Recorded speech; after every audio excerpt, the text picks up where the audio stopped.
Jérémy Sorel Ntita vient me rappeler des mauvais souvenirs que j'ai eu avec certaines filles camerounaises ici dehors. Oui, pour vous dire vrai, à cause de certaines filles camerounaises, j'ai failli devenir double sim ici dehors. Oui, chelé, comme on dit là. Vous savez, à l'époque, lorsqu'on bosaillait, on arrivait au Maroc, on avait deux choix.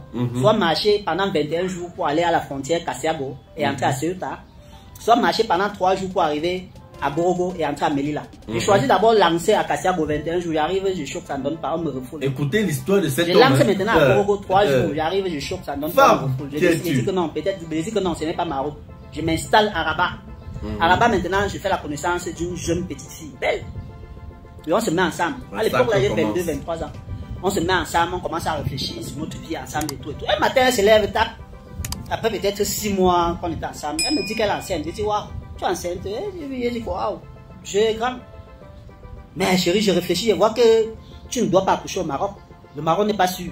Organisons, tu pars accoucher en Belgique. Elle me dit, l'idée est bonne. C'est comme ça que j'organise les dos. Je paye son connection. J'ai déjà pas de moto. À l'époque, c'est déjà pas de moto qui avait les connections. Je paye son connection, tac, elle entre. Elle arrive, elle commence à me mettre la pression. Oh, viens, viens. J'ai dit que non, avec tout ce que j'ai vécu, en m'installant à Rabat, j'avais décidé que je n'entre plus clandestinement en Belgique. Je dois entrer légalement. Laisse-moi le temps, je m'organise, je viens. Elle était à peine à 2 mois là-bas. Merde. C'est comme ça à l'époque, il y avait le doc guatémaltèque qui est entré en Belgique. C'est comme ça que je lance au Guatemala, j'organise, tac, le doc. En Amérique du Sud, de loin là-bas, j'organise le doc, tac, tac, tac, je contourne par la Guadeloupe. J'atterris à Orly. Ça, c'est en 2010. J'atterris à Orly, tac. Quand j'atterris à Orly, j'entre en Espagne, à Malaga, en Espagne par route, avec le TGV, à Madrid. De Madrid, tac, je descends à Malaga. Écoutez bien l'histoire. Sa grande soeur et tout. Sa grande soeur était venue plusieurs fois nous rendre visite à Rabat avec son mari espagnol, avec qui j'avais des affinités déjà. J'arrive, l'ambiance n'est pas la même chose. Son mari est un jar. Si, ça c'est quoi ça? J'analyse. Mais, puisqu'elle devait déjà normalement être à thème. Quand je suis arrivé, parce que ces tours m'ont pris presque plus de 8 mois. Parce qu'elle a dit qu'elle avait un retard. J'ai tout fait, moins de 2 semaines, elle a entré. Merde.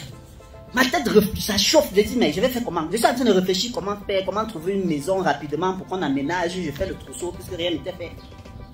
Mais l'ambiance est un jar. L'anga est bizarre, sa soeur est bizarre. Le mari de sa soeur est bizarre. Ma tête commence à réfléchir. Et demande un peu à voir le dossier médical, puisque pendant que je voyageais, elle m'avait dit qu'elle était allée faire, ou c'était quoi. Je demande le dossier, mais quand elle voit le dossier, je vois même mon frère, visite de 2e trimestre. Donc c'est-à-dire c'est mentionné là-bas que c'est le 2e trimestre. Je dis mais je n'ai pas été à l'école, mais 2e trimestre veut dire que ça fait 6 mois, non? Je l'appelle et dis mais quelle est cette histoire que tu étais à l'hôpital l'autre jour? Je vois comme ça là-bas. Alors que normalement tu devais déjà être presque à terme. Elle dit non, elle commence à me raconter les histoires que non, tu sais, je suis arrivée au camp. Vraiment, les gens m'ont conseillé que tu n'allais pas venir. J'ai provoqué la grossesse, j'ai fait une fausse couche, c'est monté, c'est descendu pour ne pas vraiment te mettre mal à l'aise. J'ai préféré garder le silence et tout et tout. Donc l'anga est arrivée comme ça là. Donc c'est-à-dire elle a provoqué l'avortement. Et là, après, elle est tombée encore enceinte d'une autre personne. Elle ne me dit pas. Donc elle reste tranquille. Elle garde, donc c'est-à-dire elle garde le secret. Elle me fait souffrir. Je pars du Maroc pour Quito à l'époque. De Quito, je vais en Bolivie. De Bolivie, je vais au Guatemala. J'ai fait le doc. Je retourne encore à Quito pour porter mes bagages. J'entre par la Colombie. Je passe par le Venezuela. Je passe par la République Dominicaine. Je prends le vol pour la Guadeloupe. De la Guadeloupe, je prends le vol. Ça me laisse à Orly. De Orly, je prends le TGV. Ça me laisse à Madrid. De Madrid, je prends le TGV. À Madrid, j'ai fait 3 jours chez mon ami Sambo Jason.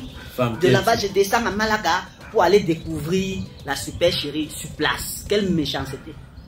Quelle méchanceté, non? Quelle méchanceté. Donc, tout le reste du temps que j'ai tourné, donc quand j'ai découvert la vérité, je suis resté comme ça. J'ai appelé le mari de sa soeur et demandé mais qu'est-ce qui ne va pas? Il m'a dit, sa soeur lui a informé depuis, il se disait que Manga allait me dire la vérité. Elle m'a pas dit la vérité. Il est surpris que Langa soit resté tranquille jusqu'à ce que je vienne jusqu'à Malaga. Il était dépassé. J'ai dit, regardez, j'ai perdu la tête, non. Je suis devenu presque fou en Europe. Tout le temps que j'ai tourné Paris, Belgique, Angleterre, je marchais comme un mauvais esprit. Après, j'ai vu que si je reste ici dans l'Union européenne, je peux faire quelque chose que je vais regretter. J'ai pris J'ai pris mon vol, je suis rentré moi en Amérique du Sud. Pour ceux qui me demandent toujours que mais pourquoi tu étais parti du Schengen pour aller dans les villages de l'Amérique du Sud. Voilà la raison pour laquelle j'ai préféré rentrer en Amérique du Sud. Je vous parle là, les preuves sont là. La fille est là aujourd'hui, non? Elle est en Belgique maintenant.